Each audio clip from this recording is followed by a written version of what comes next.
Friends, ഇന്ന് നമ്മൾ ചെയ്യുന്നത് എങ്ങനെ നമുക്ക് സ്വന്തമായിട്ട് പോട്ടി മിക്സ് തയ്യാറാക്കാം എന്നതിനെ പറ്റിയാണ് ഇന്ന് നമ്മൾ ഡിസ്കസ് ചെയ്യുന്നത്. ഇതിനായിട്ട് ആദ്യമായിട്ട് ഈ പോട്ടി മിക്സ് റെഡിമെയ്ഡ് നമുക്ക് മേടിക്കാൻ കിട്ടും. പക്ഷേ നമ്മുടെ വീട്ടിൽ ഉള്ള സാധനങ്ങൾ കൊണ്ട് നമുക്കെങ്ങനെ പോട്ടി മിക്സ് തയ്യാറാക്കാം, നമ്മുടെ ചെടിച്ചട്ടിയിലേക്ക് നിറയ്ക്കാൻ ഇങ്ങനെ പറ്റുമെന്ന് നോക്കുന്നു. ആദ്യം ഇതുപോലൊരു ചെടിച്ചട്ടിയിൽ ഇതിൻ്റെ ഏറ്റവും അടിഭാഗത്ത് ഒരു തുണ്ട് വെക്കുക, അല്ലെങ്കിൽ ഒരു ചകിരി വെച്ച് അതിന് ഒരു ഫിൽറ്റർ പോലെ ഒരു ചകിരി വെക്കുക. എന്നിട്ട് ഒരു തുണ്ട് കൂടെ വെച്ച് കൊടുക്കുക. ഉണക്കത്തുണ്ടാണേലും പച്ചത്തുണ്ടാണേലും കുഴപ്പമില്ല. അതിനുശേഷം നമ്മളിവിടെ മണ്ണും ചാണകപ്പൊടിയും കലർത്തി മിക്സ് ചെയ്ത് വെച്ചിട്ടുണ്ട്. ഈ മണ്ണും ചാണകപ്പൊടിയും കലർത്തി മിക്സ് ചെയ്തിരിക്കുന്ന മിക്സർ ആദ്യം ഇതിലേക്ക് കുറേശ്ശെ ഇടുക. അതിനുശേഷം നമ്മൾ ഇവിടെ വെച്ചിരിക്കുന്നത് ഇത് എല്ലുപൊടിയും വേപ്പിൻ പിണ്ണാക്കുമാണ്. എല്ലുപൊടിയും വേപ്പിൻ പിണ്ണാക്കും അത് രണ്ടും കൂടെ മിക്സ് ചെയ്ത് വെച്ചിരിക്കുകയാണ്. അത് പ്രത്യേക അനുപാതമൊന്നുമില്ല.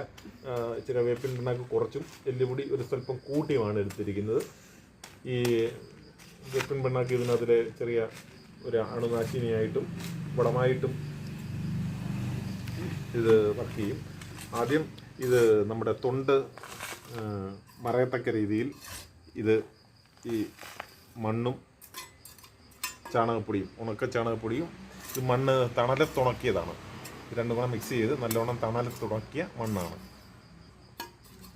അതിനുശേഷം അത് നമ്മുടെ തൊണ്ട് മറയത്തക്ക രീതിയിൽ ഇട്ടതിന് ശേഷം കുറേശ്ശെ ഈ എല്ലുപൊടിയും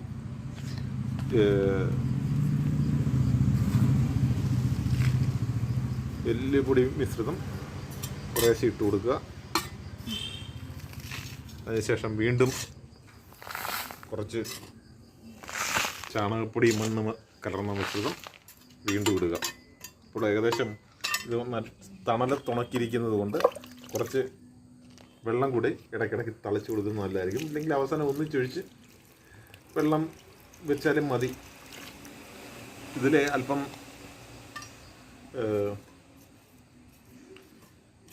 ചാരം കൂടി കലർത്തിയിട്ടുണ്ട്.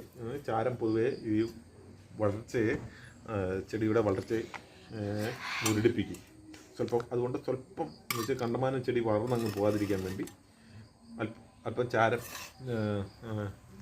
ചാരം കൂടെ ചേർത്തിട്ടുണ്ട്. അതിനുശേഷം വീണ്ടും ഇത് കുറച്ചുകൂടെ നിറച്ചു കൊടുക്കുക. അതിനുശേഷം രണ്ടാമത്തെ ലെയർ നമ്മുടെ എല്ലുപൊടിയും വേപ്പിൻ പിണ്ണാക്കും ഇത് സ്വല്പം ഇട്ട് കൊടുക്കുക. വീണ്ടും നമ്മുടെ ചാണകപ്പൊടിയും മണ്ണും കലർത്തി ചാരവും കലർത്തിയ മണ്ണ് ഇട്ട് കൊടുക്കണം.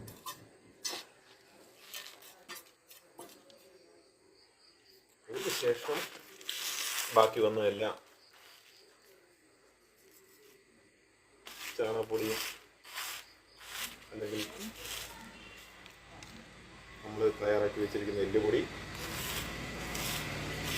വേപ്പിൻ പിണ്ണാക്ക് മിശ്രിതം ഇട്ട് അടുത്ത ലെയർ നമ്മളുടെ മണ്ണ് പൂർണ്ണമായിട്ട് നിറയ്ക്കരുത്. ഇതിനകത്ത് നിറയ്ക്കരുത്. ഏകദേശം ഒരു 4-5 സെൻറ്റി